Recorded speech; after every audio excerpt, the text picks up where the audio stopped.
Okay. It's 3 o'clock on the dot, and we are just going to go right into our webinar for today.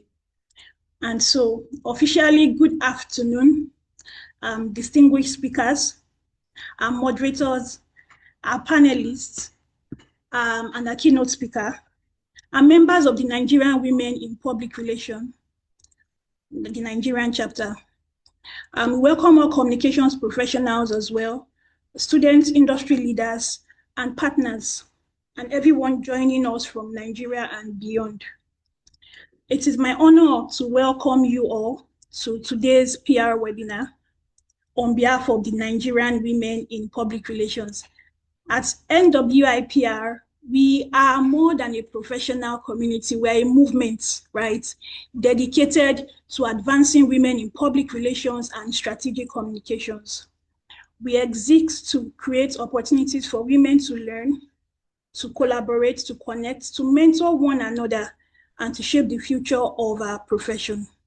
And through capacity building programs, mentorships, leadership conversations, networking opportunities, advocacy, and industry collaborations, we are committed to raising a new generation of communications professionals who are not only technically excellent, but who are also influential, who are strategic, who are prepared to lead at the highest levels. And so we believe that when women grow, the profession also grows. When women lead organizations, we're able to make better decisions. And when women have a seat at the table, the conversations around reputation, trust, culture, and business become stronger. And that is why today's conversation is important. My name is Toyosi Ajayi. I'm a strategic communications and growth marketing consultant. I'm also the vice president at the Nigerian Women in Public Relations. And so every World PR Day, every year, it gives us an opportunity to reflect on where our profession has been, where it is today, and where it is going. This year's theme is the golden age of strategic PR. It couldn't be more timely if you ask me, because for decades, communications was often viewed as a support function. We were brought in after decisions had been made, right, to write press releases, to organize media briefing, to manage an event, or to respond when a crisis emerged. But today's world demands something very different. Businesses are now navigating uncertainty. Trust has become one of the world's most valuable business assets, and artificial intelligence is transforming how information is created and consumed. Stakeholders are more informed, they are more vocal, they expect greater transparency than ever before. And so in this environment, organizations are no longer competing solely on products or pricing. They are competing on reputation, on trust, on influence, on credibility, and on relationships. And those are the very things that strategic communications are built to manage. And that is why we say that we are living in the golden age of strategic PR. Our profession has moved from the margin to the center of business strategy. Communications is no longer simply about protecting reputations after decisions have been made. It is about helping to shape those decisions from the very beginning.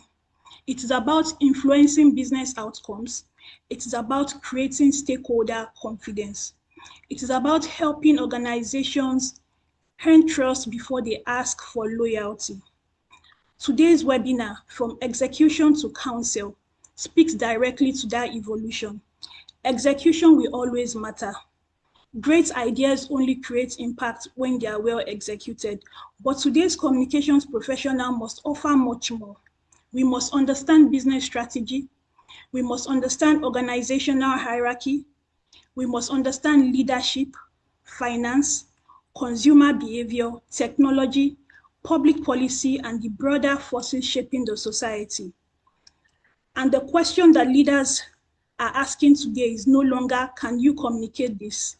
The question is, can you help us make better business decisions? That is the shift from execution to counsel.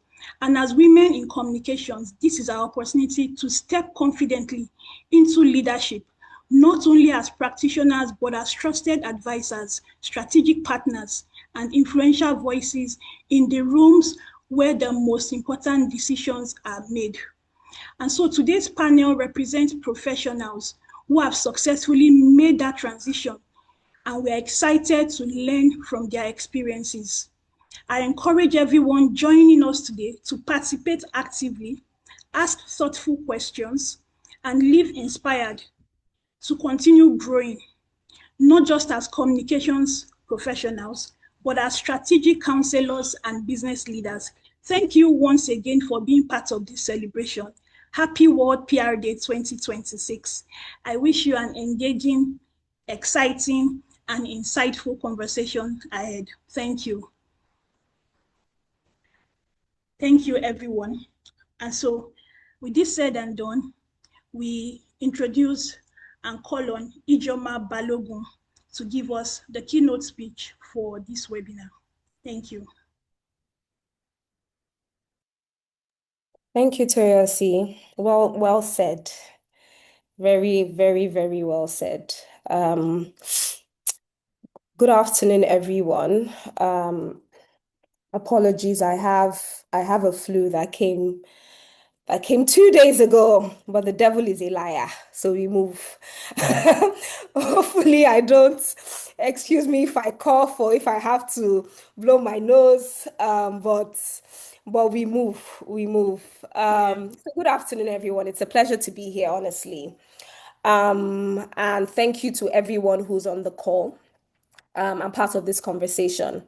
Thank you so much, Nigerian Women in Public Relations, for what you're doing, and for your presence within our, will I say, within our framework here in Nigeria. And for inviting me to speak today. It's a real pleasure to be here. And happy World PR Day, or should I say happy World PR Week?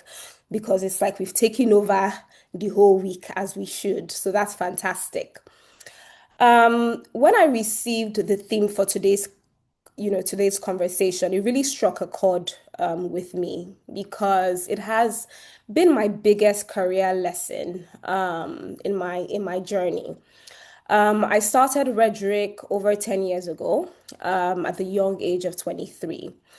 And when I was going into PR, I genuinely believed that, PR, once I wrote a great press release, we were able, okay, let me not say we, because when I started, it was only me. I was able to deliver a flawless event, secure the right, headlines in the right publications, hit all our KPIs. That, job well done. Bravo. Well done, Ijeoma. Well done, Team Redrick. We've done it. And don't get me wrong, those things still matter. Execution matters.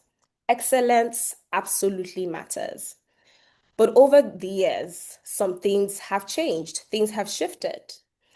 The longer we work with clients, we have clients that we've worked with for 7 years, clients that we've worked with for 10 years, for 5 years. We talk less about communications and we started talking more about the business, about growth, about reputation, about business expansion, about consumer behavior. Sometimes we haven't even said we're launching a campaign, but we are having these conversations. Clients wanted our perspective before they made a decision. They wanted to understand the market. They wanted to understand the people. They wanted to know whether an idea would actually work. And I've realized that the most valuable conversations that we have with clients these days often begin before one single press release has been written. And I believe that is the key difference between execution and counsel. I believe that execution will get you in the room, but it's counsel that will keep you there sustainably. An executor will deliver what they are asked to do. A counselor would help shape what should be done in the first place. So there are different entry points. The executor's entry point is quite late. The counselor's entry point starts from the very beginning. And that is a very different responsibility. And it's also a very different way of thinking that we need to wrap our heads around. Everyone is talking about artificial intelligence. Will AI replace us as PR professionals? Do people need PR anymore? It's already writing our press releases, it's already building communications plans. But will it replace us? That's a big question. We're not, let's be honest about something. AI has absolutely changed how we work, and we should embrace it. It makes us faster, it makes us more efficient. But I don't believe we are less valuable because of artificial intelligence. Because fundamentally, the real value we bring has never been the press release. The real value we bring as PR professionals is judgment. Judgment that is built on experience, judgment that is built on listening, judgment that is built on understanding people, and above all, judgment built on cultural intelligence. Cultural intelligence always has been, but now more prominently is our competitive advantage. And when I talk about cultural intelligence, I'm not talking about knowing what's trending on TikTok or Instagram. I'm talking about understanding people, how they think, how they behave, what they laugh at, what they believe, what makes them feel seen, what makes them switch on, what makes them switch off. What are the conversations happening around dinner tables, in WhatsApp groups, at weddings and salons and barbershops, at work, across social media? These are the things that do not always show up in research reports, but they influence almost every decision people make. That kind of understanding cannot be AI'd. It cannot be automated. It comes from curiosity, observation, being close to the market that you recognize and understand nuance. Because communication without cultural intelligence is simply noise. One thing I always say to the team when we're thinking through campaigns or thinking through our communications objectives and our communications plans is let's be real here. People don't just respond to campaigns. They respond to things that feel like they were made for them.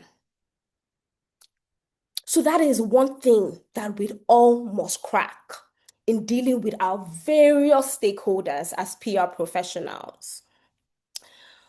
We currently run a campaign called the Sarah Movie Campaign.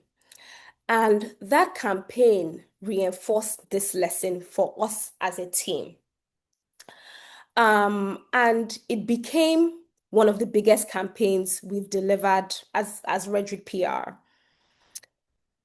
Before we had even spoken to any creator, it was called the Sarah Movie Campaign, and it was centered around creators.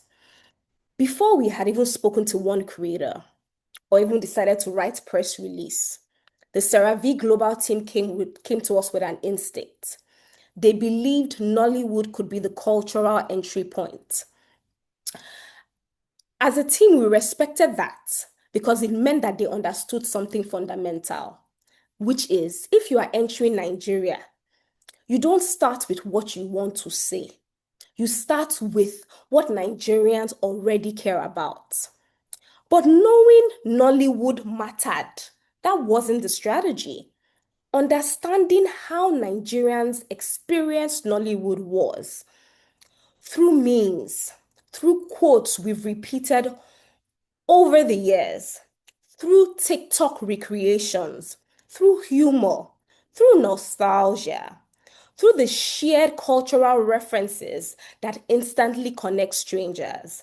That is where local intelligence came in. And I think that is an important point for our profession. For too long, and Toyosi touched on this, local agencies have too often been brought in to execute ideas that have already been decided elsewhere. They've decided that they've mapped out the strategy and they're like, Redrick, write the press release. Redrick, plan the event. Redrick, engage. Right? And we need to change that. And it's refreshing to see that that already is changing. Because as PR professionals, we are not valuable simply because we are in Nigeria. So that's why you can, think of a plan or a strategy somewhere and just give me to execute because you are here in the market, you're in Nigeria, and your foot on the ground. We are valuable because we understand the market. We understand the nuances, we understand the tensions, we understand the humor, we understand the conversations and the context that no amount of desk research can fully capture. I know there's so many times when we use, our clients, they usually have these global tools they use to kind of sieve conversations. And we will see the report and the sentiments will say negative. Why? Because someone said that thing looks bad. Oh, AI might never understand that. At least it doesn't understand that now. Those tools don't understand that. But when we look at it and they tell us, this report, the sentiments are bad, and we see that, oh, somebody said that thing is bad, oh, that thing is bad, oh, in Nigeria means that thing is good, oh, you know, those are the nuances that we understand. That understanding is strategic. It deserves a seat at the table from the very beginning, not after decisions have already been made. Thankfully, with the Sarah movie campaign, that was exactly their approach. The global team trusted us, they listened, they collaborated, and that trust created the space for the campaign to evolve. Every week, we review the campaign, not just the numbers, but the behavior. What were people recreating? What conversations were emerging? What felt authentic? What felt forced? Where was momentum slowing down? What needed simplifying? What needed more energy, more gra-gra? The strategy just didn't live in our PowerPoint presentation or in our nicely done Canva deck. It evolved every single day. And that is what strategic counsel looks like. Being involved in that intrinsic, detailed, nuanced level. The campaign was a success. It generated more than 800 creator entries, over 68,000 public votes, more than 50 million organic views, millions of engagements, and it moved CeraVe from the fourth most engaged skincare brand in Nigeria to number one. The results made us as a team very proud. But what I really remember the most is the way Nigerians made the campaign their own. Not because we told them to, but because they genuinely connected with it. That doesn't happen because we've done these stellar, brilliant strategy documents or we have this fantastic Canva deck. It happens because they felt understood. And for me and in our company, we've always believed that culture isn't something, it's not an add-on to a campaign. It's not Jara. It is the cocoa. Culture for us is the strategy. Because if you understand culture, you understand people. And if you understand people, you have already solved half of the communications challenge. Because even in managing stakeholders, at the end of the day, the higher you go as a PR professional, you notice that most of the work you are doing is people management, is counseling, is advising, is shaping versus writing press release. that doesn't become major. It's still part of your work, but it doesn't become the most strategic part of your job. It's not how you keep clients. It's not how you sustain clients. So I will say this boldly to all of us on this call that the future belongs to strategic counsel. And what does that mean for communication professionals? It means that we must master our craft. We must write well.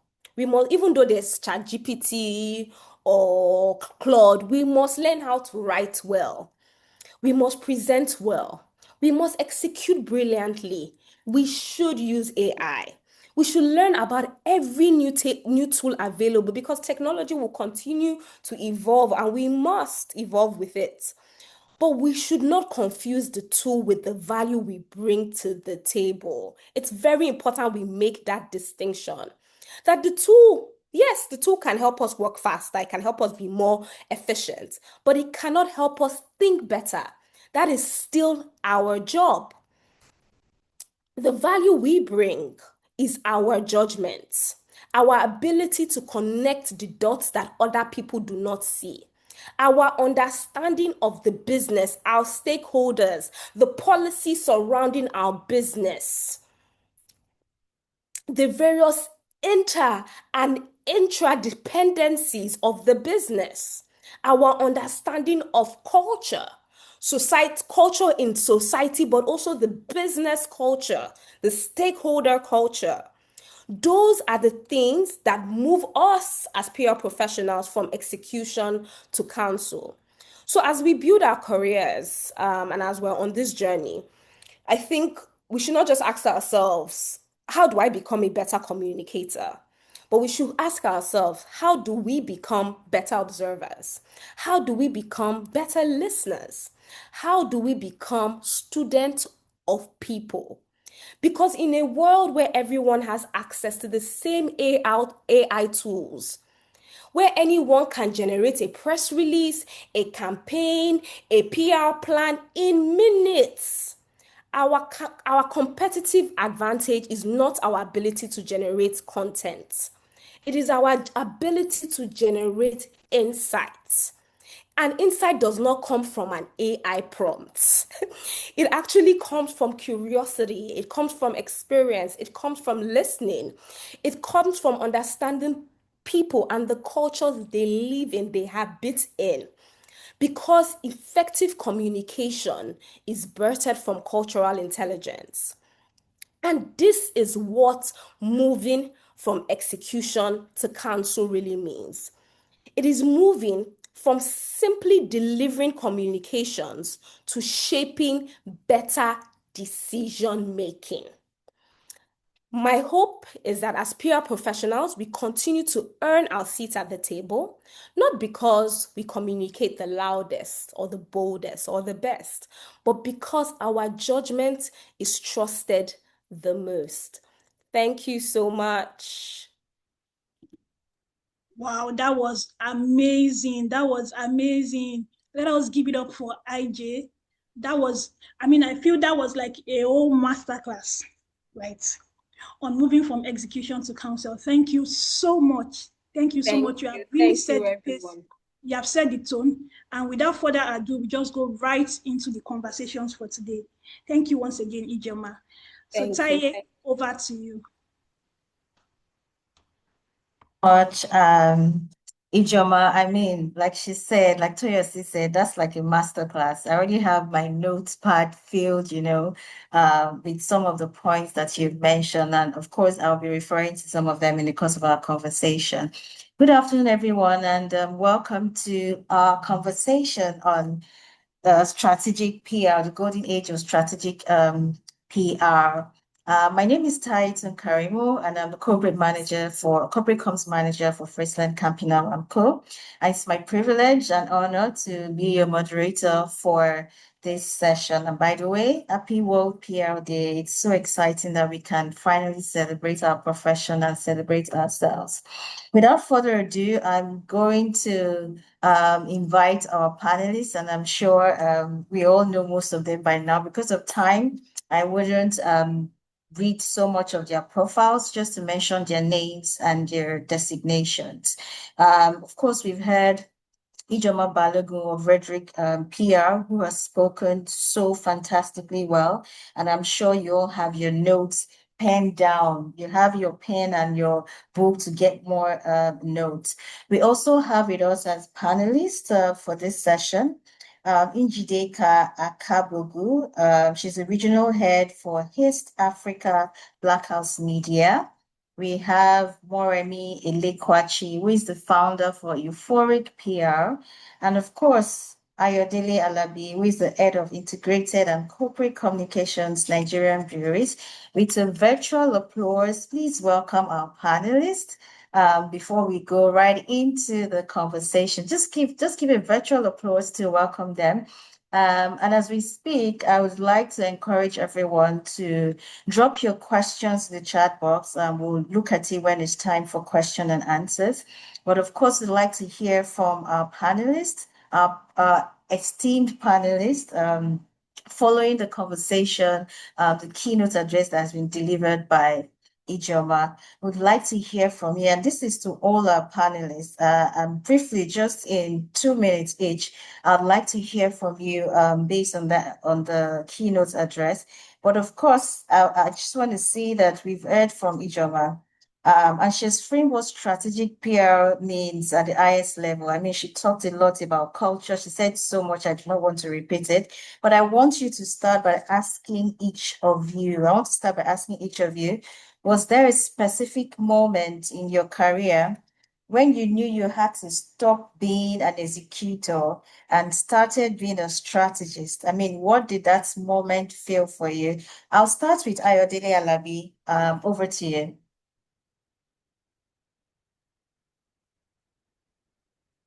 Hello, Okay. everyone. Can you hear me? Yes, we can hear you clearly. Welcome. Okay. Thank you for having me, and great job, Ijeoma, for setting the context. The question was there a time in my career that I knew when to shift from execution to counsel, right? I think Exactly. that was the question. Yes, And please. yeah, and I think that shift, yeah, I think that shift or that shift happens when you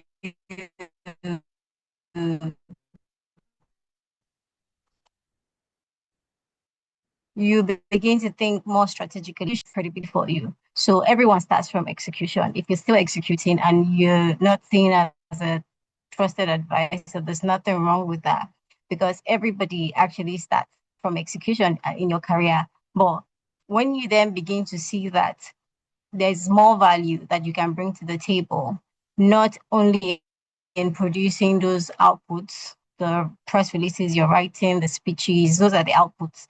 But in the outcomes, when you begin to think the business priorities, what does the business want to achieve, and how do I, as a comms person, contribute to this business priority? That's when that shift happens.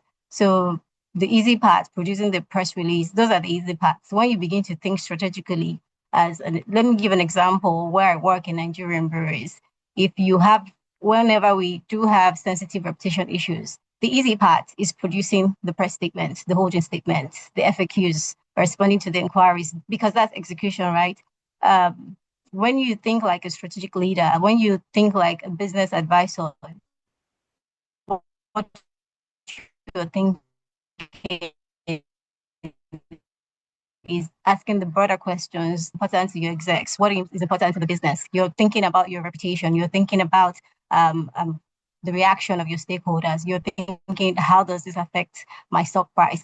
That is strategy, and that's when you begin to think. So when you think like that before you even begin to communicate anything, those are the kind of thinking that shape the message that you put out. So it's in those moments that you realize that the comms person, you're moving from being a messenger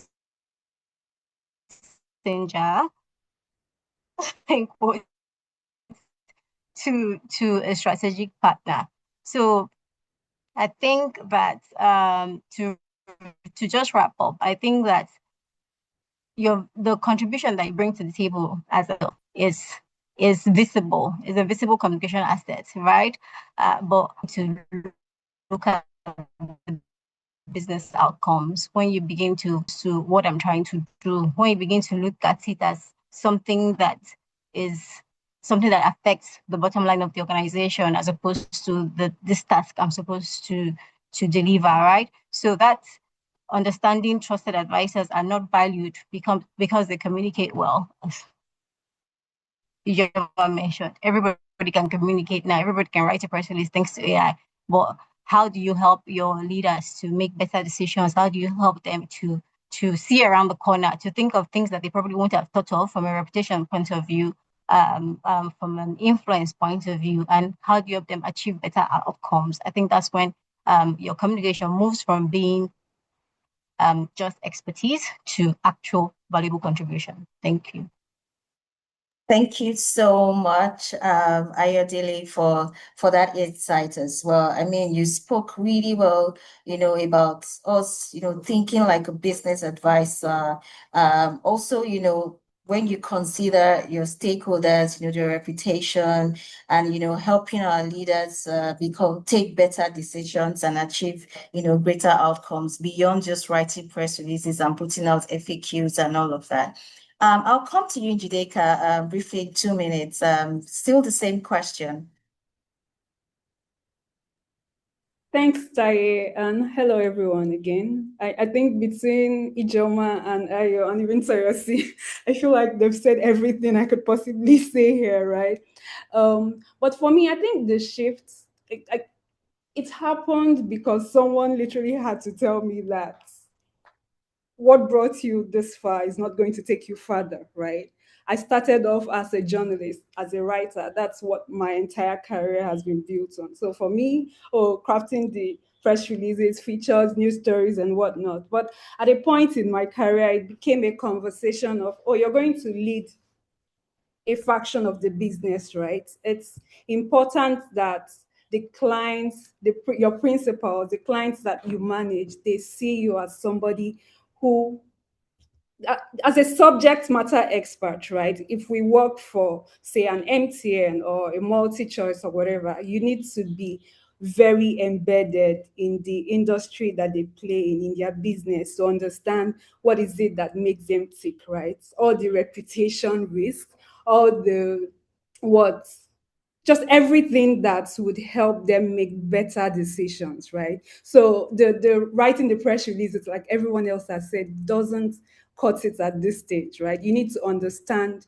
the industry that they play in. You need to understand that your role as a PR and a comms person is no longer just a support function, right? It's a business, it's a core part of like business decisions, right? And I think if we start if we kind of shift from seeing ourselves as, the people who help publicize, say, a campaign, and start seeing ourselves as advisors, it's kind of also then helps us to, we always say, we want a seat on the table. We want to be part of, don't bring us in after you've maybe shot this movie or done this nice product, and it's at the point where you want to launch it that you now call your PR agency or PR people to say, take this to market, whatever. We want to be at the table where the decisions are being made, right? We want to be in the room before you commission a film, to advise you, to say, this won't fly, or this part of this thing won't fly, right? It helps us as PR and comms people to even tell a more holistic story, right? And advice. I think a lot of us think it's just the campaigns that make it out that matter. There are the ones that you have to kill before they even make it out, right? So having that, being in the rooms where decisions are being made and being seen as a subject matter expert, someone that your principals and your clients can trust enough to bring into the room, I think that's where it really starts. Just that mental shift of, you're not just an executioner, but like a strategic partner to the people that you work with.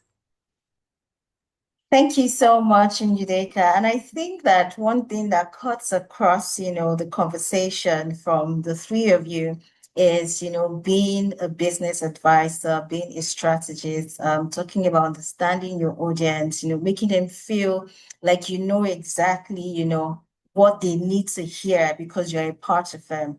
I don't think I would want to ask Moremi to also speak to this again because I think we've shed a lot of, light on this. But I'll just come to you, Moremi.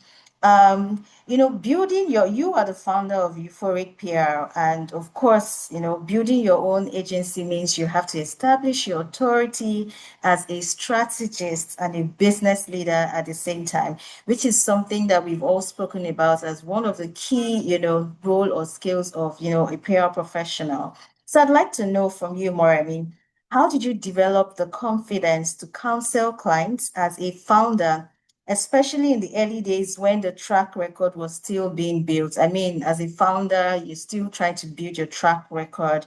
I mean, how did you develop the confidence to counsel, clients as a founder?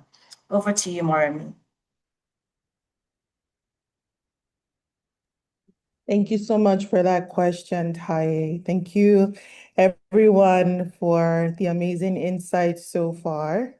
So I will say that my journey is kind of similar to everyone else that has spoken, but it's also different in a sense. So how was I able to get people to trust my perspective as a founder, right? So my career background actually started in journalism. I went to school in the United States, worked there for a while. And as a journalist, I think Njideka also started in journalism. So that's really, really fascinating because all of my mentors in journalism, from my professors to editors that I worked under, they were always very particular about the fact that as a journalist, you should not know about just one subject matter. So for instance, if you're an entertainment reporter, like you could be called to report hard news, oh, there's a hurricane somewhere. Or okay, you're now assigned to, okay, there's a Grammy-winning rock star, go and interview them, right? Or oh, there's this health-related, newsworthy story about cancer. Go and report about it, go and interview them, right? So for me, I really, really started my journey with stories, storytelling, and really understanding people because as a journalist, I mostly did like in-depth interviews, right? So nothing ever started with just going to report something. I had to have a thorough understanding of each of these individuals and each of these industries, right? So that really gave me like, a good background as far as, equipping myself with eclectic knowledge, right? So fast forward to starting Euphoric PR as a founder, one thing I think that really helped us is we started with personal brand PR. Do you understand? So personal brand PR is more personal, right? It's, you're dealing with each client one-on-one, you're listening to their stories, you are understanding who they are and how best to tell their stories to their target audiences. Do you see what I mean? So from there, that was how I actually like built that penchant for, understanding a story, and then from understanding that story, creating strategies, right? So what sets us apart at Euphoric is, in addition to PR for organizations, businesses, like personal brand PR is like our forte, right? We started out with PR for people like Banky W, Tony Tones, Juliet Ibrahim, did a little bit of PR for Davido, at a certain time, DJ Poppy. So at the heart of our foundation was understanding individuals and their stories. And they trusted us, to tell their stories to, and for us to carry those stories to the public, right? So that was how that was the foundation of how like we started to build trust. And then from personal brands, moving on to businesses and organizations. So Counsel for me at the beginning, I didn't even see it as counsel because it was a no-brainer. Like you're dealing with an individual and not a business. So you must understand them. You must know what story they're trying to tell, understand it, process it, and then advise them on how best to present themselves to the public. So I now took this skill set to, businesses, organizations, and all of that. Thank you so much. I think that Ayodele, you also have to confirm if you started off as a journalist, because I started off as a journalist as well. I think that's something common, across for the panelists. But thank you very much, for that insight. And like you said, understanding the individuals and your stories, as a journalist, you're told to tell a compelling story. And you're not just reporting your beat, you have to know everything about everything in this world, because you can be thrown, to report any bit or go and cover the story and do all of that. I think that's what makes a strong, PR person, which is why we can be very, very strategic and have that strategic skills. But thank you very much, for that insight. So I want to come to you, but please confirm that you also started off as a journalist. If not, it's okay. Just say it. So for you, you operate, at the intersection of corporate strategy and communications within one of Nigeria's most iconic organizations. Even though I try to claim that, but we're not in the same industry, so it's fine. You can take it. Yeah. So how do you ensure that, communication function is not just informed by business strategy, but is genuinely shaping it? And what has it taken to earn that level of influence internally first? Because once you're able to convince, your stakeholders internally, then of course you have that strong, backing to, put it out there to your external stakeholders. Okay, thank you for that question, Kai. And did I start as a journalist? No. No, It's I didn't. okay. Although Three I out did, of four is fine. It's but okay. I got internship in a couple of in some media organizations. So I guess that counts. Right. Okay, so when it comes to influence, right, as a communicator, I think, and then you spoke about stakeholders internally and externally. A lot of times, sometimes it's easy to think that influence and authority are the same thing, right? Because you have authority because of the title. Okay, I have the comms function, so I have that authority that comes from sitting in that role. But does that necessarily mean that I have influence? No, because influence is something that you earn. It's something that you earn from the work that you do, from navigating different perspectives, from trying to understand all your stakeholders. That's how you build influence, and that's how that you can use that influence and in decision making, in achieving objectives, in accelerating progress, etc. etc. Let me give an example of a current project I'm working on. Nigerian Breweries is turning 80 this year. Yeah, so we are really an iconic company, and we've been here for a long time, right? And so on the surface, that kind of a campaign can look like, oh, this is a corporate affairs campaign because it's managing the corporate brand, yeah. But in reality, it's not. In reality, it involves everyone. It involves the management team, it involves HR, it involves supply chain, marketing, everybody really. And of course, it also involves our agency.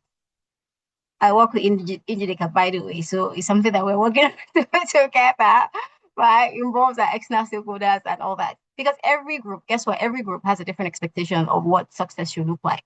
And so if we simply execute based on this stakeholder or that stakeholder, you'll see that the end result or the outcome of that kind of campaign will be fragmented. That's why it's important for us as communications people, as PR people, to find that common objective and ensure that we're achieving that business goal. And that requires influence. You get what I mean? So it's just understanding that stakeholder landscape, understanding that is very critical, and helping people see that criticality and helping people, aligning people to actually achieve the broader objective. I hope that answers your question. Yes, thank you very much. I mean, you touched more on, influence being earned from the work that you do. And I think that also cuts across with some of the things that the panelists have spoken about. You've also talked about finding a common ground because, definitely for the example that you gave about, Nigerian breweries becoming 80. I mean, it's not just, though it's a corporate thing, but of course it has to involve everyone, HR, the brands, management team, everyone, and all of that. So I quite agree with you in that regard. I'll come to Njideka. Yes, I mean, I know that I already said you're working with her on the brand, but I'll come back to that much later. And just by the way, before I come back to Njideka, I'd just like to remind everyone, if you have any questions from, the conversation going on, please draw them in the chat box. We will look at them and then we'll respond to them when it's time for question and answer. So, Njideka, you have built influence across, multiple African markets from within an agency environment. Okay. So, what does operating strategically look like when you're managing clients across different cultural and business contexts? Remember, and you're doing this simultaneously. I know Ijeoma spoke about, culture, in her keynote address. So how do you ensure that, your counsel lands with authority in each of these rooms because of, the different culture and the multiple backgrounds that clients that you have to work with? Thank you. And I think I was nodding when Ijeoma was speaking to a culture and how AI, no matter the amount of desk research that you do, right, it can't interpret what's maybe a Thursday night at Bature or so what happens at a Nigerian wedding, right? A lot of that context would have to be experienced on the ground, right? I don't enter into any market claiming to be an expert, a cultural expert, right? One of the things that we did, I think it was with Heineken in Tanzania, for instance. I think the first time we got that brief, it was easy to say, oh, this is what we're trying to do here, right? You know what the campaign is about. You have worked with this brand. We've worked with Nigerian breweries here in Nigeria for what, over 10 years, right? So you have a proper understanding of the brand, how they like to communicate and all of that. So you would think that, okay, because I understand this brand very well, I can go to a Tanzania where the primary language is Swahili, right? And say, our partners on the ground, this is what we are trying to do. This is the press release in English. Just translate it to Swahili and go to market with it, right? I had had to do a rethink when I saw that wasn't going to fly, right? Because one of the things that we learned, for instance, was that Tanzania, for instance, they are not just a Swahili speaking nation, they're also a Swahili thinking nation, right? So there is no amount of, oh, I've done this so well in Lagos that is going to come to translate here if you don't understand the cultural nuances, if you don't understand that, or a headline that says what Heineken is doing this might not translate, a lot of nuances lost if you're just translating things from English to Swahili. So things like working with local consultants, right? Partnering with people on the ground who understand the culture and learning as much as trying to embed yourself in that culture as much as possible, and not sitting in your office in Lagos and prescribing what happens in Nairobi or prescribing what happens in Accra, whatever, right?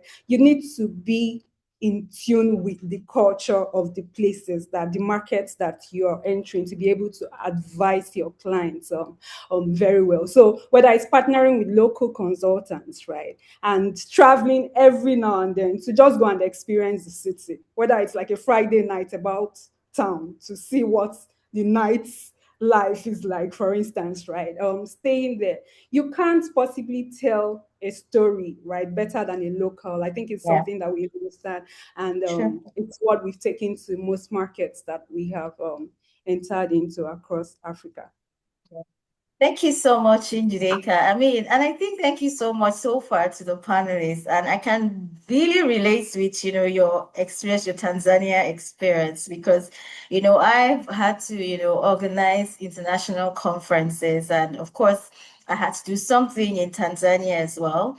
But I mean, on my first trip to Tanzania, just to do like a recce, I had to go out there, understand, the market, understand the people, understand their culture, their lifestyle. And of course, working with a local consultant really, really helps because Then again, I also learned before I brought in, my stakeholders, to the conference and all of that. So I quite agree with you so much about understanding the culture and learning the culture, the market itself. And I think this still connects, to Ijeoma, the keynote speaker's point on culture, culture, understanding the people. When you understand them and they feel like you feel them, that way they can embrace your message and you can achieve your campaign goals and communication objective. Okay, I'll come to Moremi. Moremi, I mean, running a PR agency means that you are simultaneously managing clients, their strategy and, their team leadership and business development.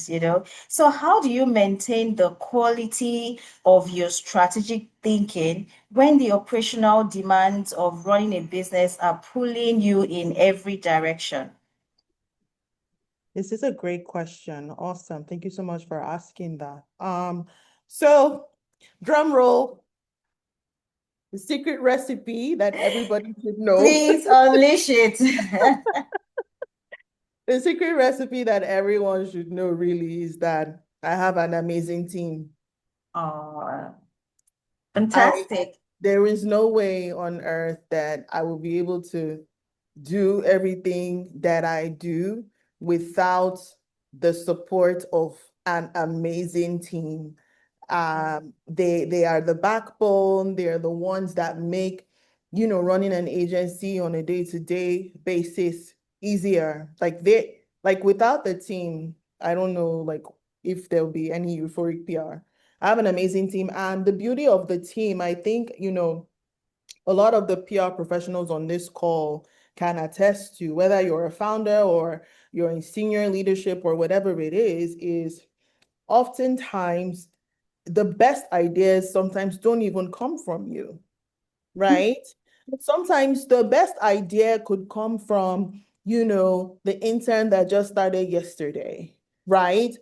Or there was this incident where, the lady that, helps us to clean our office from time to time. She was, dusting, doing all of that, and just overheard something that we were talking about. And she was able to say in her own way, like, oh, I heard about this regarding what you're talking about. And that actually gave us like new insights and actually sparked like some ideas. So having a great team with multi-dimensional capabilities is key. You cannot do everything yourself.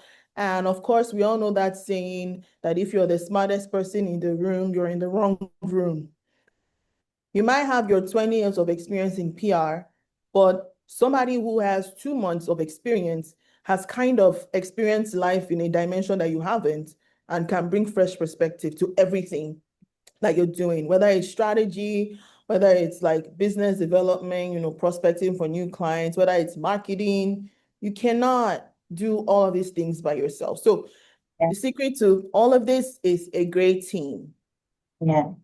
Thank you so much. And that reminds me of, a saying in my previous organization that says, if you want to go far, you go alone. But if you want to go fast, you go together. Thank you so much, Moremi, for, giving the credit to the team who work behind the scene, to make the agency look good and of course to make the founder also look good.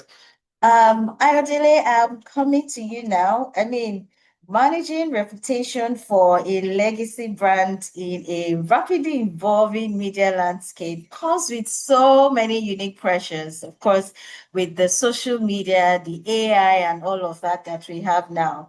How do you balance the long-term reputation work that protects the brand with the speed and responsiveness that today's communication environment demands? How do you manage the speed and responsiveness that today's communication environment demands, looking at all of the factors that we've mentioned, social media, AI, instant messaging and the likes of them?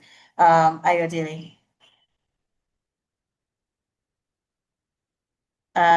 Is Ayodele still on the call? Okay, so I'll just move to Njideka. Sim Ayodele's network is a bit of a challenge. I'll just move to Njideka. So Njideka, moving from execution, it's from moving from executing campaigns, I beg your pardon, to advising clients on communication strategy is a transition, many practitioners struggle with. For you, what was the moment for you? When you realized you had made that shift, and what did you do to unlearn to get there? Okay, I'm trying to think of the moment, the exact moment. Yeah. I can't pinpoint one exact moment, but I think it's probably a series of things, right? Yeah. Like I said earlier, someone literally had to tell me, my boss, Mr. Ayeni Adekunle, literally had to tell me, oh, what brought you this far? It's not going to take you farther, right? You need to stop seeing yourself as just a writer. You need to stop seeing yourself as just, yeah, the journalists who had to transition to, there is value in Yeah. that, right? But if you are in an elevator with, say, the CEO of MTN, you think he's asking you about coverage, you think he's asking No. you, he doesn't care about that, right? You need to start demonstrating that you understand the businesses, right, for all the different clients. And it's also like it, because I think it, we probably work in there aren't a lot of professions that have to do like the things that we do, right? Being, oh, today you have like a telco client, tomorrow you have an FMCG client, and you have to embed yourself, whatever it is. I think it's a good thing. It can seem like it's pulling you in all the different directions, or I think it makes us a richer storytellers, like Moremi was saying earlier, right? So just understanding, for instance, before I started working on the multi-choice account and driving maybe like campaigns, like BB Niger, I think 2020, 2019. I literally didn't watch any reality TV, right? Like I couldn't care less. What's my business, right? But with that, or even with Real Housewives, I literally had to consume as much content on that as possible, right? It's it might seem like it's the most frivolous things, but you can't be advising a client who is bringing this franchise into Nigeria, West Africa, if you don't even understand what the show is about, right? So embedding myself, say, in the communities, the little communities that the fans create, right, and listening, being able to see yourself as someone who is basically an advisor, not just an executioner, right? So embedding yourself in conversations, listening, being able to determine what poses like a reputational risk for the brand, right? Advising before even a PR plan comes together, right? I think that was the shift for me. It's something that obviously, like, you don't stop learning, right? You have to keep learning, keep evolving with times. Yeah. So I think that was the transition for me, really. Yeah. So Njideka, you don't watch reality shows before I now? didn't now, but yeah, Yeah. you can ask me Yeah, questions. but of course, you see, part of the things that I learned at the very beginning of my career. Of course, I started off with the doyen of PR in Nigeria, Mr. Yomi Badejo Kosaya. And what he would say to you is, how does this translate to money? How do you make your communication bring profits to the business? So with that mindset, anytime I'm doing anything, I always have to put, no matter how intangible it may seem, but how does this translate to profit? Because that's what the client wants to know. I want money. It's not just giving me the insights of the impressions or having all the consumers. Are the consumers going to move, from just hearing to taking an action to actually purchase, the product? And so thank you very much for shedding more light on demonstrating that you understand the business, because that's the only way you can also move, from just sharing your communication to becoming a profitable, team member, which is something very strategic, and embedding yourself in those conversations while you advise before you even come up with a plan. I'll come to you, Ayodele. We missed you. Welcome back. I think your network was off for a while, but Yeah, my welcome network back. is Yeah. So, many women in corporate communications, find themselves in the work of a strategic advisor while being positioned as an executor. What advice would you give to a woman in a corporate communications role who is ready to be seen and treated as a counsel, but is not yet sure how to make that case? So, what advice would you give, to an upcoming woman who is interested in a corporate communication role and who is ready to be seen and treated as a counsel, but is not yet sure how, to make that case? More like an elevator pitch for her to defend how, she should get that role. okay. Um, I think that, as I said, I think I said it when I was answering the first question about being an executor. I think that the first thing for you to be able to transition from being an executor to a counsel, the first thing is you need to be excellent at what you currently do, right? You need to, before you can influence strategy, you need to be trusted to execute excellently. That's the first thing. And so once you are at that level, you write well, you listen well, you meet all your deadlines, you're reliable. I think that's the first thing. That's always the foundation of any strategic career. That's operational credibility. That's what they call it. So once you want to move from there to having a seat at the table, it's that's consistently demonstrating your value is very important. The strategy is built on trust, and trust is built on delivery, credibility. So once you have that on lockdown, I think the second thing is now you need to know the business. If you say you want to move to a trusted advisor, then you need to know the business.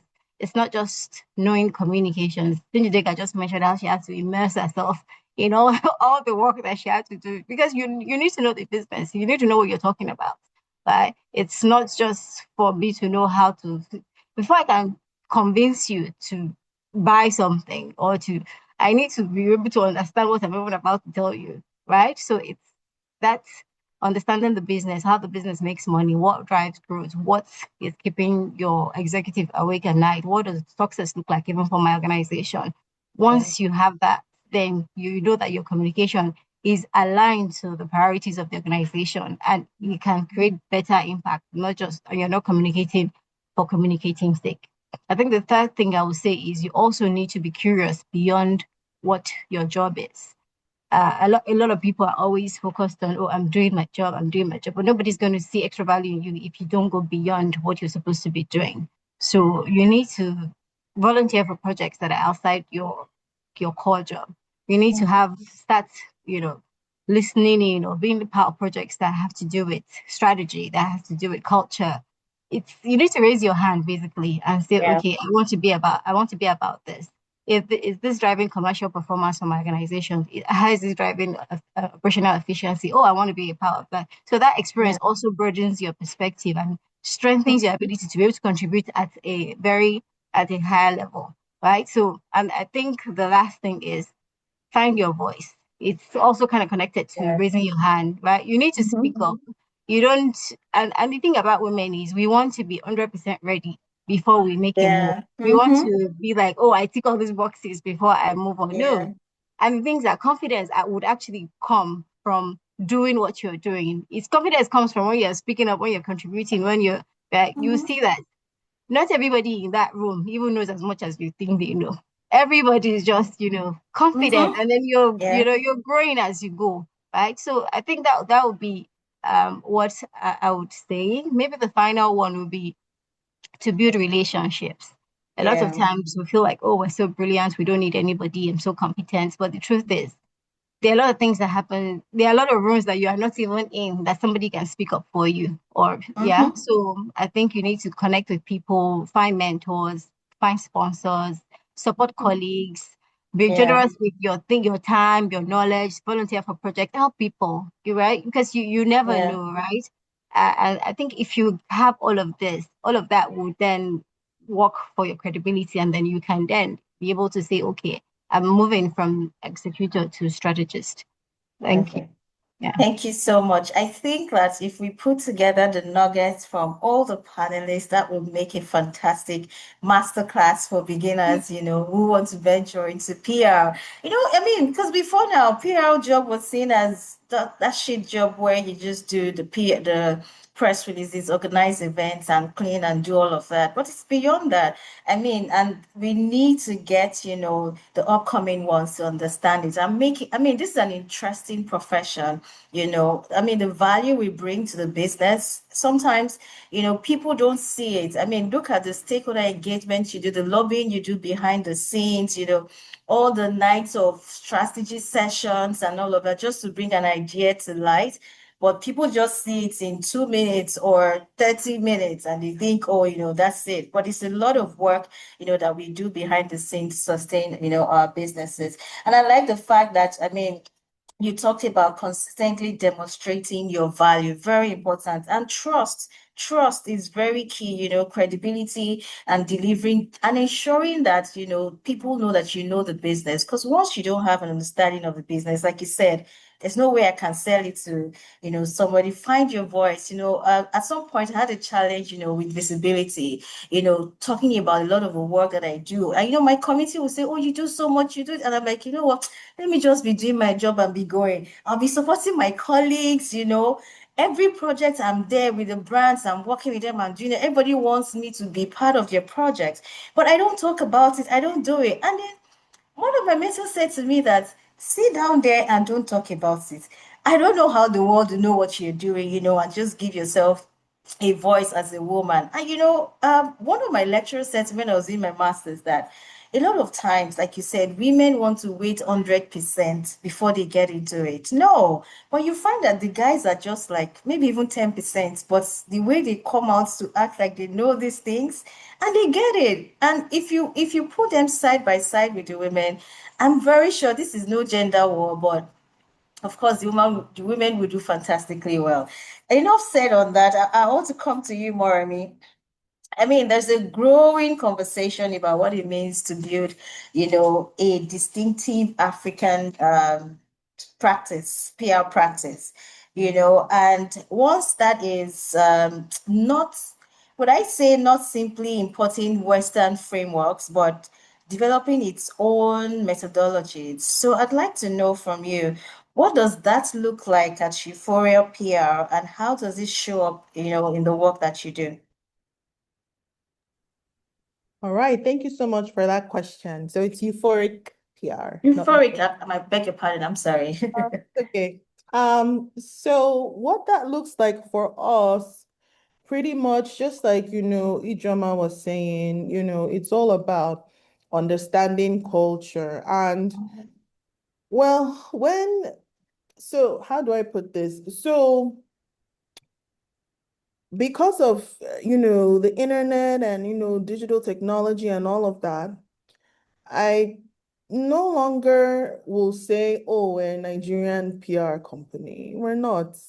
We are a PR company, period, because we have clients like all over the world, right? Yeah. We work with, we have clients in the US, we have clients in diaspora, and they're spread across the world. So saying that you're Nigerian, it's okay, to acknowledge those roots, but because the world has changed so much, it's now so borderless, your location shouldn't be something you define yourself by any longer, right? And beyond the theoretical idea of that is more practicality. So for us at Euphoric PR, one thing we have tried to, really capitalize on that more is having strategic networks and partnerships with, collaborators across Africa, so that even if we receive a brief and, for instance, it's saying, oh, we want to develop a campaign both in Anglophone Africa and Francophone Africa, we're not going to turn that brief down. No, we can do it. We're a Pan-African agency. Do you see what I mean? Because we have those footprints all over, right? So pretty much, and I would, encourage every founder here to also see themselves, as that, because your work travels really, really far beyond Nigeria. Yeah. I was just, sharing with, my team the other day about this mindset. There was a project that we did, a while ago, was with Unicorn Group. It's a technology startup in Abuja, and they built the Africa's first humanoid robot, right? And, we did a lot of, media relations, pitching, worldwide, not just in Africa. We're able to secure placements in Germany, in the Netherlands, in France. Do you see what I mean? So Yeah.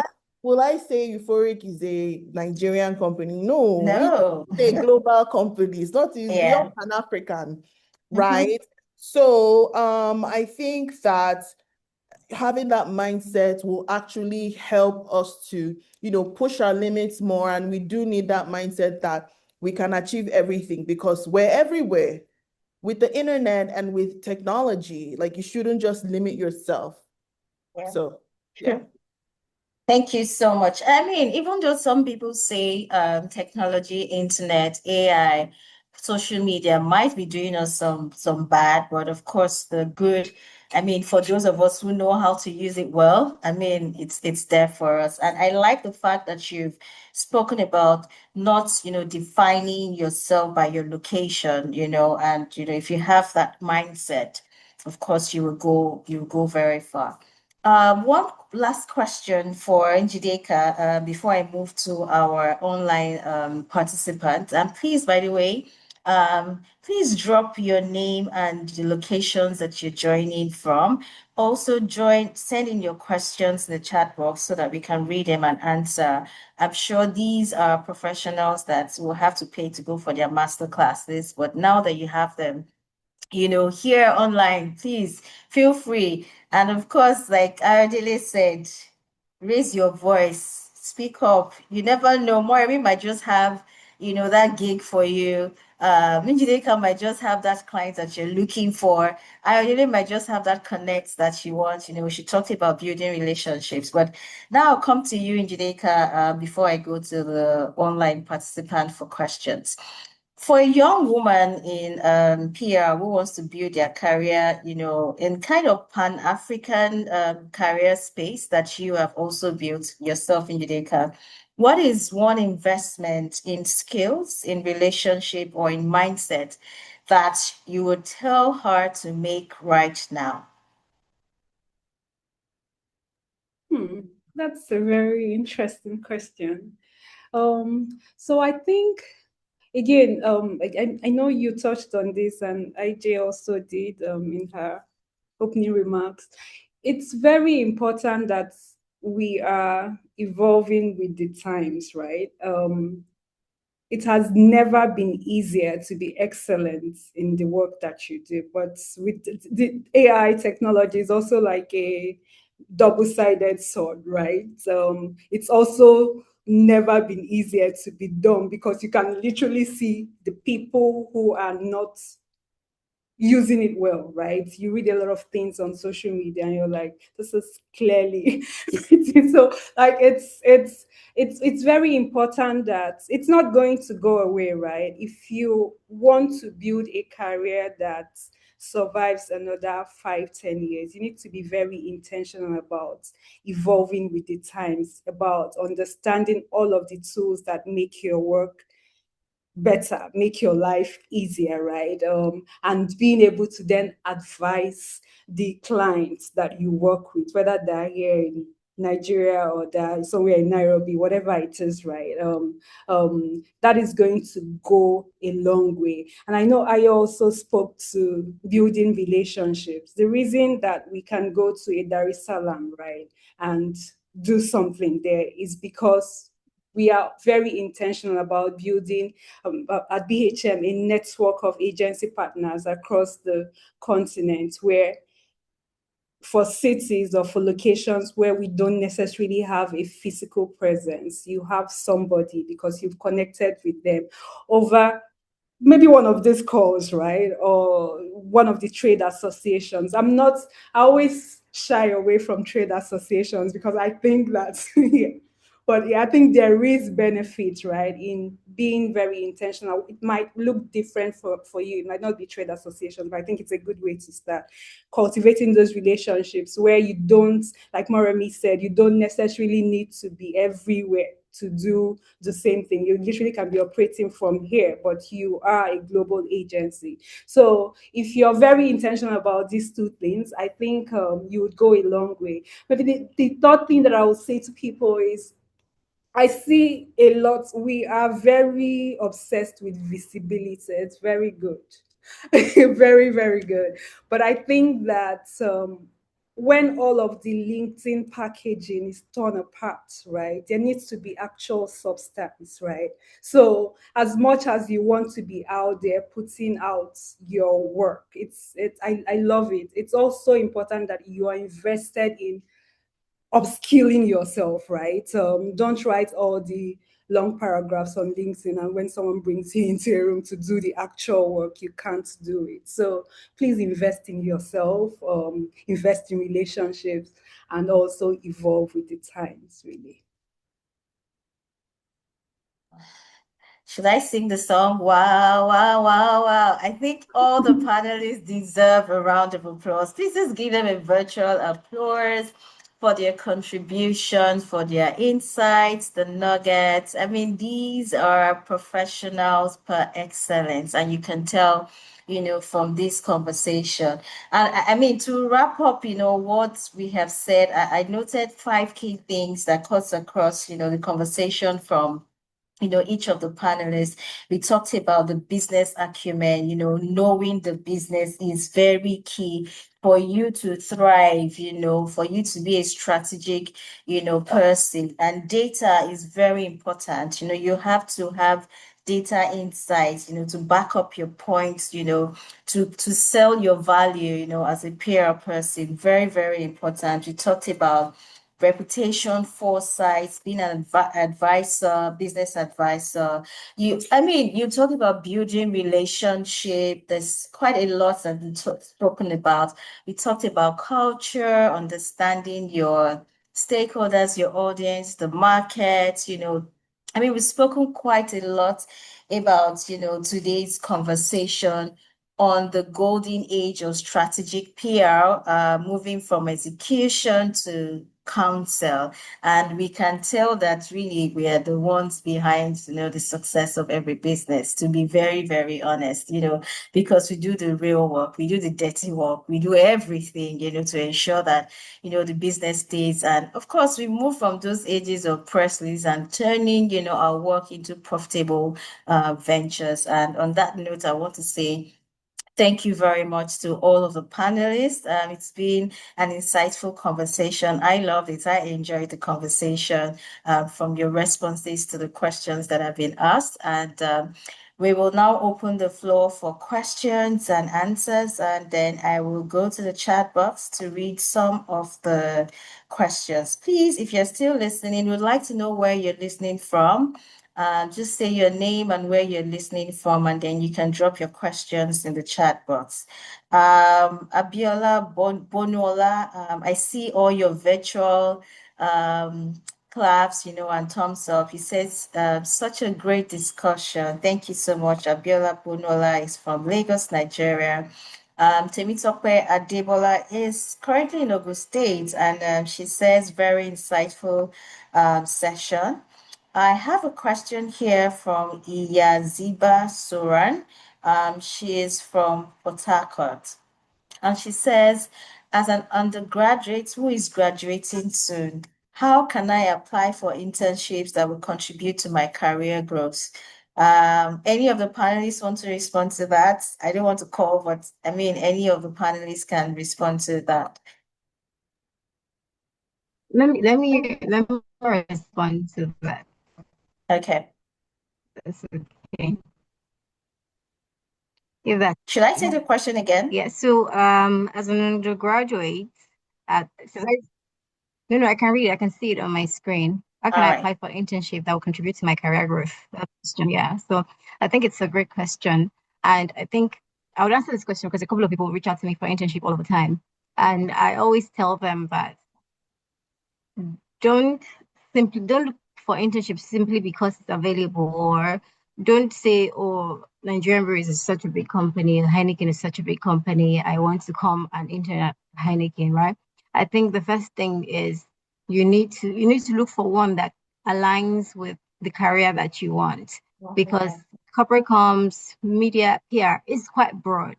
It's very broad. There's journalism, there's corporate comms, there's media relations, there's advertising, copywriting, there's a lot, right? So I think first thing is look for one that would help you to build the skills and the experience that you need in the career that you want. Seek the opportunities that would expose you with whether it's writing, whether it's media relations, reputation management, crisis management. Yeah. So that you get valuable what value for the time that you're going to put Yes, in, spend. and not just get stuck in a job that would make you be doing administrative work like tea and coffee and all those things. That's not what you're looking for. That's the first thing. I think the second thing would, and I always tell people, if you want to do internship in media PR, you need to don't look for brand names. Don't look for, oh, Henneke is such a big company, let me come and intern there. You would be amazed at the kind of work, the kind of things that you learn working for a small PR firm, right? Because we're there, they're probably getting their hands really dirty more than the guys in the big brand names in quotes. See, Njideka, she's working with clients that work in FMCG, they work in energy, they work in this, they work in tech, they work in. If you stay in one company, you're not going to garner all that knowledge from just one company, especially when you're just starting out.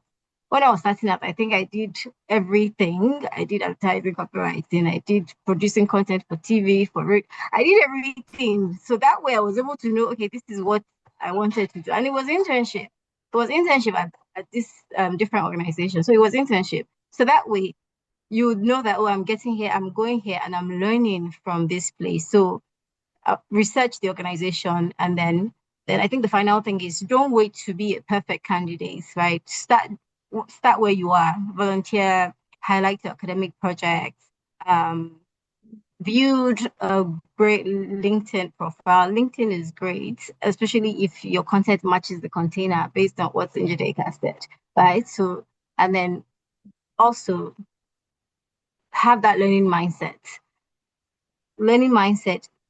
Go into that internship with that broad mindset of I'm here to learn. I'm here, and you're not just learning the work, you're learning your skills, you're sharpening your skills, you're building relationships, and you're building relationships and credibility that would probably open up the next opportunity for you. Because everything is not also about the moment. It's about what can this moment do for me in the future. So I think just to summarize, choose internships that would invest in your development and not just your time, right? So because that internship, you'll be surprised at how much it can shape the direction of your career. Thank you. Thank you so much for that, I hope Ayodele. that your question. Thanks. Yeah. Now I'm seeing a lot of questions, and so I have to manage, those questions so that we can work with the time that we have available. So there's Koisolami Olatoye from Lagos. She says, how do you handle imposter syndrome or self-doubt in high pressure roles or just roles in general? Moremi, would you like to take that? Okay, how do you handle imposter syndrome? Okay, I think that the first thing you should do when you have imposter syndrome about it is try to assess the reasoning behind why you feel the way you do. Do you feel like you don't fit in because you don't feel like you have as much experience as everyone else? Or are you feeling like an imposter because maybe there's a unique way that you like to work that other people may not get? So because you're not fitting into the status quo, you're feeling out of place. Do you see what I mean? So I think the first thing is to take a step back and try to understand your feelings first. So I'll give you a practical example, right? So when I first started out, in PR, right, as far as founding my company, right, I at the time, how did I even start Euphoric? Okay. At the time, I was working as assistant editor at Bella Niger, and I was also handling business development and ad sales. I was doing a lot, right? And at the same time, I had started Euphoric PR, right? Just, working with individuals that wanted more visibility, all that. So I was, balancing both, right? I remember there was this big, I can't remember what it was at the time. There was this big PR networking event back then. Was it? I can't really remember, but it had to do with PR, right? So me with my little side business, I was like, let me go and network. I'm a founder, I'm a CEO, let me go, you know? But you know how when people are on stage and they're reading their profiles, years in PR, they've worked with all kinds of big companies, and then you're looking at everyone there. At the time, PR was not like it was. Everybody was so serious, wearing black and, all of that. Yeah. And I kind of had imposter syndrome because I was like, everybody seems to have more experience than I do. If I go and shake the hand of someone who says, oh, they've had 20 years of experience, me with my little experience of, oh, it's not even an organization, it's mostly individuals. What am I going to say to them? Do you understand? So naturally, like, I felt like a fish out of water because of that. Do you understand? And that imposter syndrome made me to not even make any contacts or network because I was so, will I say, I just felt like I didn't deserve to be there, at the time. And of course, over time, those feelings changed, as I got more experience, as I learned more about the PR industry in Nigeria and all of that. So I would say at the time, my imposter syndrome, I was feeling that because I felt like because other people were more qualified, I didn't deserve to be in that room. So I would say that you need to find the root cause of it first. When you find the root cause of it, then you can more like appropriately like address it. That's the advice that I would give. Thank you so much, Moremi. And Njideka, I have about 3 questions for you. 3 in 1. I'll take everything because they're quite similar. I have a question from Fabilola Esther. She's joining in from Lagos, Nigeria. She says, thank you for today's session, today's session, and a big thank you to the speakers for such valuable insights.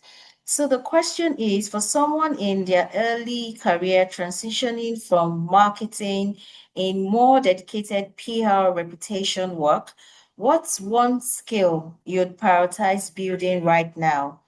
The similar second question is from Ezekiel Adekombi from University of Ibadan. It says, looking back at your early days in communications, what is one thing you wish you had known then, or that you wish someone just starting should know before fully entering into the industry? So I think they're similar questions, and so you can respond to them together. Okay. Thanks, Ezekiel, and I'm trying to see the other. Esther Fabilola. Hi. So I think, maybe a misconception. You know how when we're starting out, of course, I knew a bit about the industry, but I think for a lot of people, you think PR is the fancy events. You see a Redrick, for instance, throwing all of the fancy events, and you think that the work is That's all there is. Samantha Jones in Sex and the City, and it's a lot of hard work, right? It's a lot of thankless work too, right? You have to learn to get your hands dirty, learn to actually build that muscle for doing things where you probably don't get the credit, right? You have to be comfortable with doing things in the background, building behind the scenes. I think it's very important. I wish I probably knew a bit of that, but maybe I didn't know just how much it would also stretch me to. I think before I joined BHM, for instance, I was working in a media house where I would get press releases from, you know, how they're pitching to media. And I was saying, these people and their nice press releases. I want to work here someday, right? Maybe at that stage, I probably didn't understand that it was more than just writing the press releases, going to their page and seeing all of the events they're doing for whether it's a Star Trek or whatever. It's a lot of hard work, and you have to get comfortable with doing the work that happens behind the scenes, right? For what I think Esther asked around how, I'm trying to find a question, sorry. Okay, I'll take that again. That for someone, I've seen okay, it, all yeah. right. For someone early in their career transitioning from, so I would say from what everyone has said here, right? It's a lot of strategic judgment, and it's also something you build by observing people, looking at case studies for, go to what the PRCA websites or the CIPR websites, go to all of the places you can find case studies of people, or even like local agencies who are doing amazing work, and dissecting the work that they've done, the case studies, thinking of, oh, how would I have approached this differently, or what did these guys get right? If you are able to do that consistently, embedding yourself in what other people are doing without necessarily even working there, right? I think you would start seeing how you can, if you're ever in a situation where you need to advise a similar client, you have something, you already like have a judgment that has been fine-tuned because you have consumed what other people are doing, right? And interpreted it in your own way. So as much as possible, right? So invest in looking at all of these things, right? Going to all of the, I know, webinars, conferences, and all of that. It might Yeah. seem overwhelming at times, right? But if you're starting off in your, I think that there is value in hearing from people who have done this over time and seeing how you can tailor that. I know that even when we are doing personal branding for people, right, we are always asking them, who do you want to tailor your career to, or you tailor your public profile to, right? If you have somebody or a campaign that you've seen that has done so well, look at it. Look at all of the things that you think that they could have done differently, or the things that they got right. Look at how you can, what you can glean from that, right, and apply to either the work you're doing or the work that you're going to do in the future. So be in the know as much as possible, right? Yeah. Consume. It's going to fine tune your judgments at the end of the day. Yeah. Thank you so much, Njideka. And Ijeoma, I didn't forget you. I was just looking for a question that, will be specifically directed at you and something that I think that you would be happy to respond to. So the last two questions are for Ijeoma, if she's still on the call. And this one is also from Fabilola Esther. It says, what separates a PR professional who's good at tactics from one who's trusted as a strategic advisor? I'll take that again. What separates a PR professional who is good at tactics from one who's trusted as a strategic advisor? Another question that's very much related to that is from Amina Abina from Abuja. She says, in reference to what Miss Ijeoma said about understanding culture and nuances, what skills should young PR professionals develop to strengthen their strategic thinking? Ijeoma, those two questions are for you, if you're still on the call to respond. Thank you.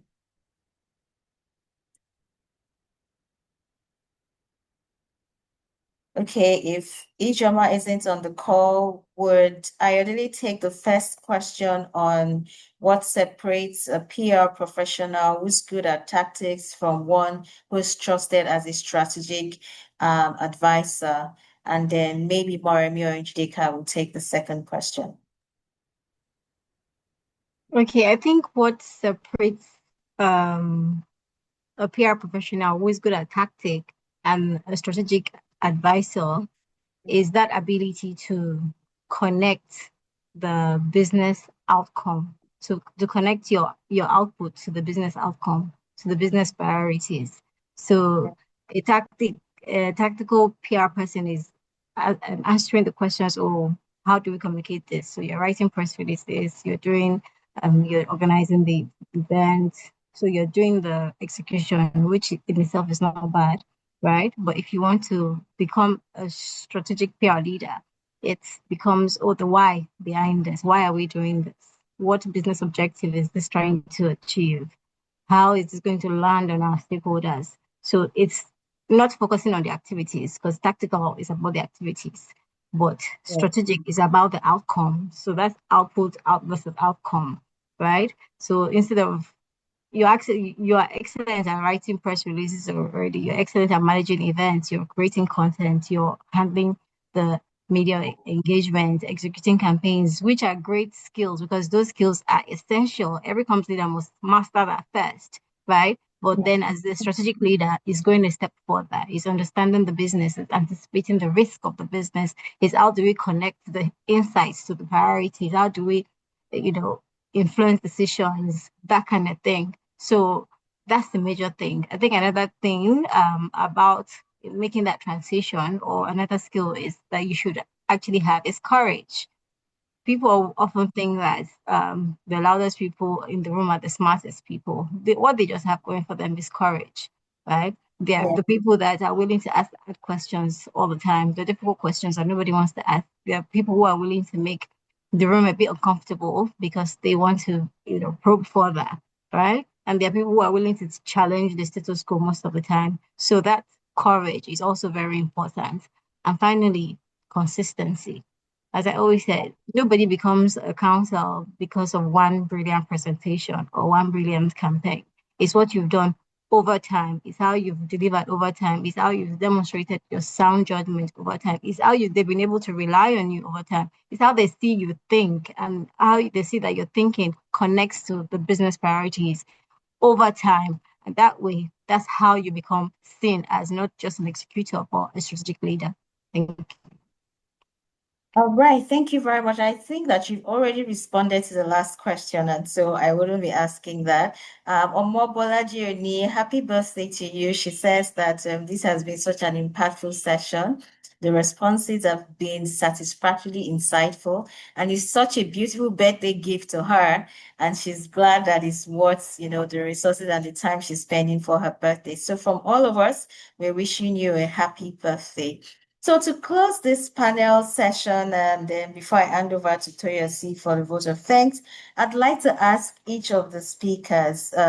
Today we're celebrating, or we're speaking on the World PR Day, and this celebrates our own profession globally. So if you could leave every woman watching today with one thing, just one thing, one truth, one conviction, one instruction, about what it takes to lead in the golden age of strategic PR, what would it be? I'll take it again. If you could leave every woman watching this session today with one thing, one truth, one conviction, one instruction about what it takes to lead in the golden age of strategic PR, what would it be? I'll start with you, Njideka. Okay, so I think it would be that it beats what Ayo spoke about, right? About consistency, right? Excellence compounds. A lot of people, you think that the one email doesn't matter. You think that you're communicating with somebody on a whatever WhatsApp, but you think that maybe one channel matters more than the other, right? It's important that if you're going to be trusted as an advisor, that you show consistency, right? You are able to, for every touch point, as much as possible, demonstrate excellence, right?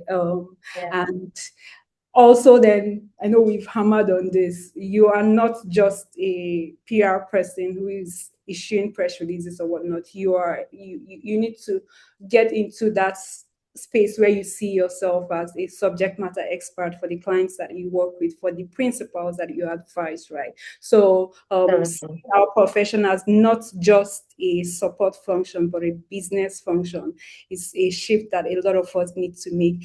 And then also understanding that for every touch point, everywhere you're encountered, you need to demonstrate excellence. Yeah, I think that's what I was. Thank you. Thank you so much, Njideka. Moremi. All right, thank you, Njideka. That was amazing. So what I would say is know your self-worth. Know your worth. I always tell, people who call me for advice from time to time when they're like, oh, there's this client, I guess this is more for, it's for everyone. Oh, there's this client where, they want PR services, but they're asking, oh, am I going to sell out by next month? Or they're asking, oh, why is it important? What I normally say is, look, it's our job, as PR professionals to still educate people about what we do, because at the end of the day, when you're not in the PR industry, people don't understand what you do. They're like, PR, what is it?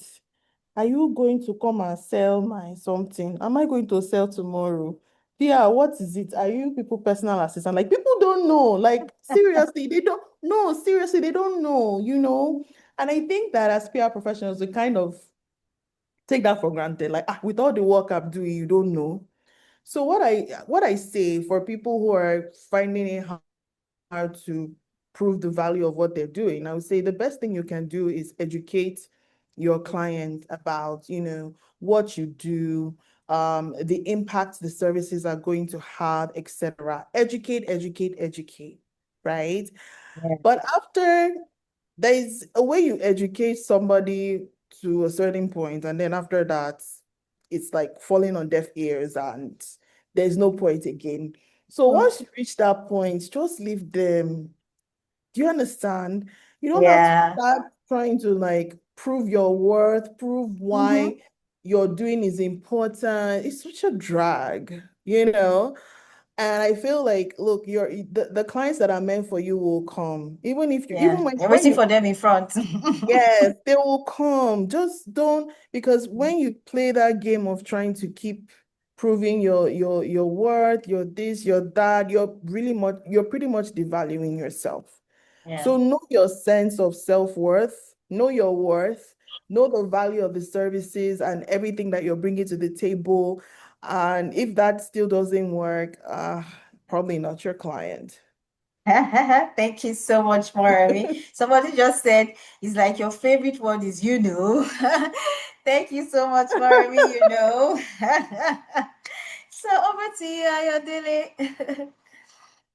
Okay, so I think my what I would say is maybe closely connected to what Njideka said, and I would put it in a very colloquial way. I would say come correct Yes, sir. consistently. Yeah, you Yeah. have to always come correct because Yeah. leadership, becoming a strategic leader, is actually in how you show up every day, right?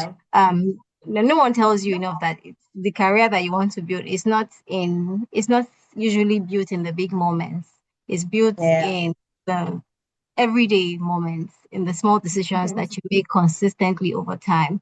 So I would say always come correct. Be patient with yourself, stay learning, stay curious, take ownership even when no one asks you to, speak up when something needs to be said, support others, even when recognition is not guaranteed, support others, right? I would say also choose courage over comfort. The thing is, in this day and age, we we want to nothing should stress me a bit. Nothing should stress me. Yes, Life sir. will stress you. And growth is stressful. Growth will always take you out Yeah. of your comfort zone, right? So you need to try and deliver excellence, choose courage over comfort, and do not underestimate the value of your perspective all the time. There's something unique about you that you bring to the table all of the time. So do not underestimate that. I always say, as comms professionals, we need to stop being focused on the comms because the whole world can be a comms person now, thanks to AI. So the goal is now to be focused on becoming a business leader whose Yeah. expertise is communication. Thank you. Thank you so much. Thank you so much, Ayodele. I mean, choose courage over comfort. And on that note, I'd like to say it's been a privilege being your moderator for today's session. I enjoyed every bit of the conversation with you, Njideka, with you, And you did an Moremi, amazing with you, job too, Taiye. Ijeoma. Thank you so much. And of course, with you, Ayodele, I had an absolute pleasure doing this with you guys. I'd like to hand over to Toyosi, but please, before I do, our online participant, please fill the feedback form. It's very important that we hear from you. We want to do better, which is also one of the key things that we do as PR professionals. Feedback is very key for us to do better in delivering our value to not just you, our client, but to our organization and to help us become better, public relations professional. Thank you very much, and happy World PR Day once again to all of you. Over to you, Toyosi. Thank you so much. I mean, Taiye, you've done such an excellent job moderating today.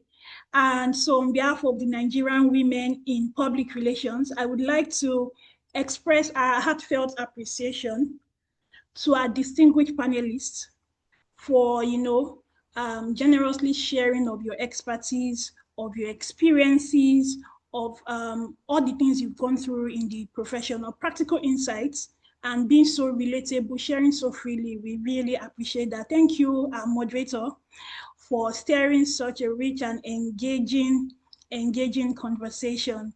And to every participant who took time, we really love the energy that we got from all of our virtual audiences. You all are amazing. Thank you. Your participation, your presence made today's session truly meaningful for every one of us.